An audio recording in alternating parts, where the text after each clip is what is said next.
How to make glowing text on Capcut. Hi guys, in this video I'm going to show you step by step that how you can make glowing text on Capcut. So let's dive in. First, open your Capcut app and then just open the project that you want to work on. And now you have to click this text option and click add text.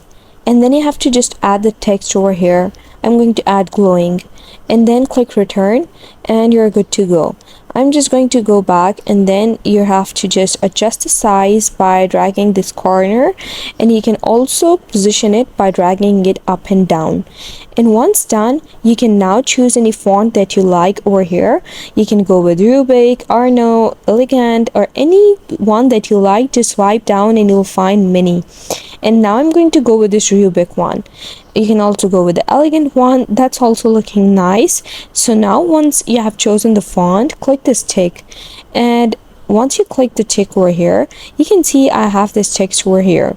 So now just click the text again, and once you click it, you'll find these options over here on the bottom.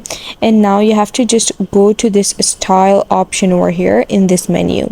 In the style option, you'll find this option that says glow. Just click this glow option, and once you click it, it's loading this option, and now just add this glow to it. And now you can just choose a color of the glow that you like by going to this palette, and you can choose a glow that you want. I'm going to add this glow over here, and that's how you make glowing text on Capcut. I hope you found the process easy and liked my video, and if you did, please don't forget to like and subscribe my channel. Thank you very much. See you again.